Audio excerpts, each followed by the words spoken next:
कैसे हैं आप सब।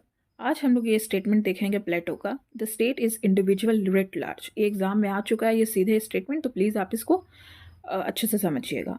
The statement is within the context of Plato deriving the ultimate principle of justice. Justice कैसे काम करता है इसी के बेस्ड पे ये स्टेटमेंट उन्होंने दिया था। In literal sense it means that a state is magnified version of individual.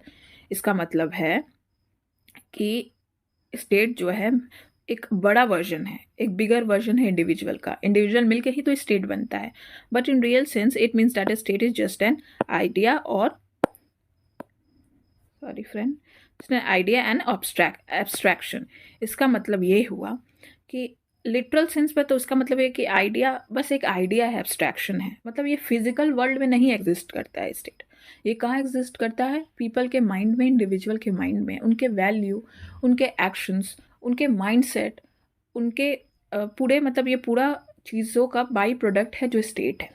समझ गए आप लोग? The nature and character of a state are often shaped by the collective value. मैंने ये वाला आपको बताया था अभी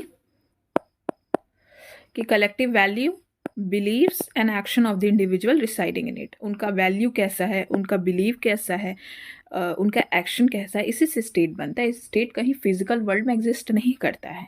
ठीक है, अब हम लोग आगे देखेंगे। To quote Plato, a state does not emerge from rock और ओक और रॉक। मतलब कि वो फिजिकल वर्ल्ड में नहीं है। It reside in the strength of the people. ये पीपल के माइंड में है, उनके स्ट्रेंथ में है। जैसा एक पीपल मतलब एक्ट करेगा वैसे ही उनका स्टेट हो जाएगा। If people are just then state is just. इसलिए सोल क्राफ्ट इज, ये स्टेटमेंट आप यूज कर सकते हैं।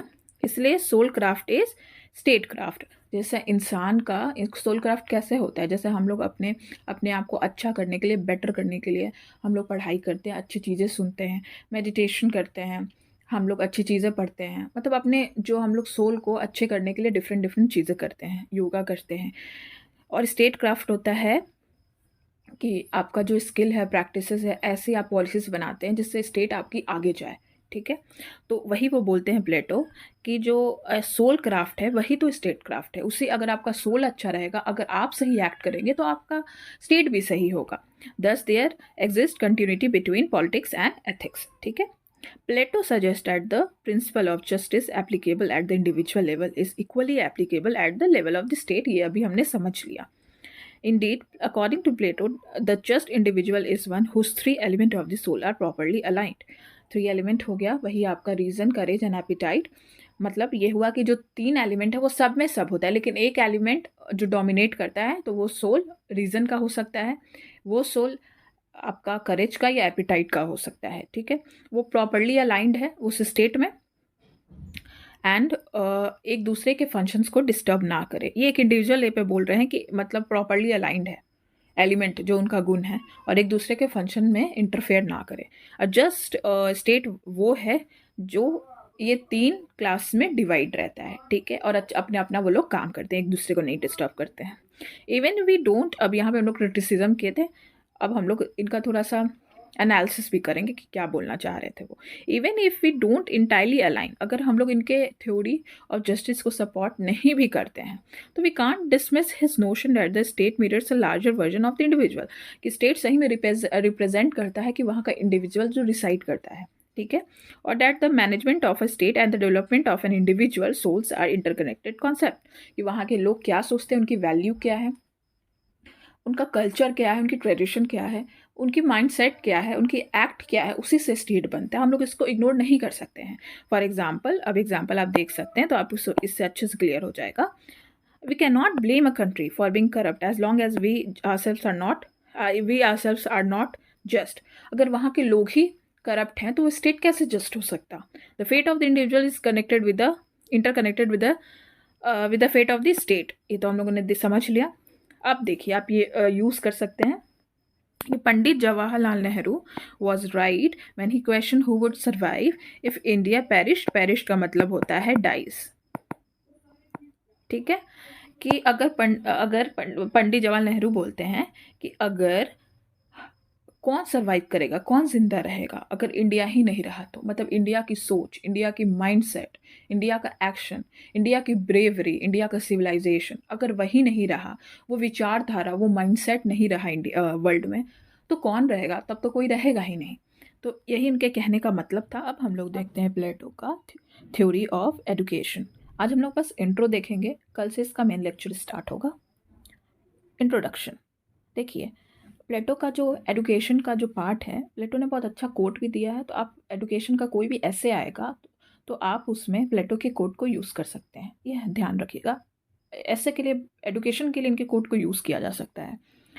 तो Plato contribution to the theory of education is well recognised in the western world. Western world में इनके जो थ्योरी ऑफ एजुकेशन है, सच में इनका जो थ्योरी ऑफ एजुकेशन है बहुत डिटेल्ड है, आप बहुत कुछ सीख सकते हैं। तो वो बहुत ज़्यादा डिटेल्ड है और वेल रिकॉग्नाइज्ड है, अच्छे से इनको पहचान मिला है वेस्टर्न वर्ल्ड में। I dealt with the theory of education in such an exhaustive, मतलब डिटेल मैनर, दैट रूसो, ये भी एक फिलोसफर थे, that Rousseau called Republic the best book ever written in the field of education. एक philosopher का ऐसा बोलना कि रिपब्लिक बेस्ट बुक है in the field of education, ये बहुत बड़ी बात है। Plato believe that providing education is the most important function of the state. State, आप इसको बोल सकते हैं स्टेट ओन एजुकेशन जो प्रोवाइड करता है स्टेट, ठीक है, कि स्टेट ही कंट्रोल करेगा उस एजुकेशन को, ताकि एजुकेशन सबके पास जाए।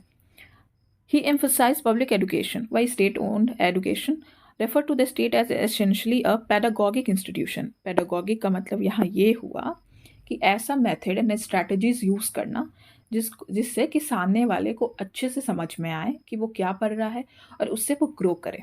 ठीक है, फिर से मैं बताती हूँ कि पेडागॉगिक का मतलब होता है कि किसी को कुछ पढ़ाने के लिए, एडुकेट करने के लिए ऐसे मेथड एंड स्ट्रैटेजीज यूज़ करना जिससे सामने वाले अच्छे से पढ़कर उस चीज़ को समझ सके और ग्रो कर सके।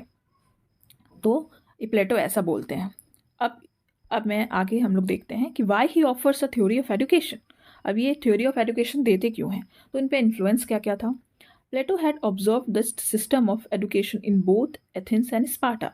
जो यहाँ स्पार्टा था, एक मिनट फ्रेंड, यहाँ जो स्पार्टा था ये राइवल स्टेट था किसका? एथेंस का। एथेंस में प्लेटो का जन्म हुआ था, प्लेटो एथेंस के ही थे। तो ठीक है, तो वो अपने राइवल स्टेट जो स्पार्टा था, ये ऐसे देशभक्त थे, लेकिन स्पार्टा का जो एजुकेशन सिस्टम था वो उससे बहुत ज़्यादा प्रभावित थे, मतलब बहुत अच्छा सोचते थे, बहुत ज़्यादा इम्प्रेसिव उनको लगता था स्पार्टा का education system. He was more influenced by Sparta. ये स्पार्टा के एजुकेशन सिस्टम से बहुत इन्फ्लुएंस्ड है। राइवल स्टेट, मैंने बताया आपको, राइवल स्टेट का मतलब ये हुआ कि जो दो स्टेट एक दूसरे से कम्पीट करते हैं, किस सेंस में? मिलिट्री सेंस में, आइडिया के सेंस में, पॉलिटिक्स के सेंस में, और एक इकॉनमी के सेंस में, जो एक दूसरे से कम्पीट करते हैं। ठीक है, he tried to incorporate the strong element of both the system education along with his own ideas। अब वो क्या करते हैं, वो बताते हैं और बोलते हैं कि जो इन दोनों का जो स्ट्रॉन्ग एलिमेंट है, देखिए कुछ अच्छा एलिमेंट एथेंस का भी होगा, वो हालांकि वो इम्प्रेस है किससे? स्पार्टा के एजुकेशन से, लेकिन कुछ एथेंस का भी एजुकेशन होगा जो अच्छा होगा। तो ये दोनों का जो स्ट्रॉन्ग पॉइंट है वो एक इनकॉर्पोरेट करते हैं, मतलब उसको बनाते हैं, उसको शामिल करते हैं कुछ अपने आइडिया के साथ। उनका भी कुछ आइडिया होगा दिमाग में, वो सब मिला के एक मतलब थ्योरी ऑफ एजुकेशन देते हैं। He aim to make Athens the ideal state. ये तो हम लोग जानते हैं, वो हमेशा से एथेंस को आइडियल स्टेट बनाना चाहते थे, which is divided into three classes. वही 3 क्लासेस हमने डिस्कस किया है। Education serve as the basis to determine which individual possess which element. एजुकेशन एक मेन एलिमेंट होगा, वही एजुकेशन एक मेन मेथड होगा, वही डिसाइड करेगा कि कौन इंडिविजुअल क्या पोजेस करेगा, मतलब उसमें रीज़न है कि नहीं, उसमें करेज है कि नहीं, या उसमें एपिटाइट कितना डिज़ायर है, तो उसी से वो उसे रोल दिया जाएगा। ठीक है, इसी से फंक्शनल स्पेशलाइजेशन आएगा बाद में। तो आज मैंने आपको इंट्रोडक्शन बताया एजुकेशन का, लेकिन इसका मेन लेक्चर आने वाले टाइम में होगा। तो आपको ये मेरा लेक्चर कैसा लगा, प्लीज़ कमेंट करें and please like it and subscribe it. Thank you so much.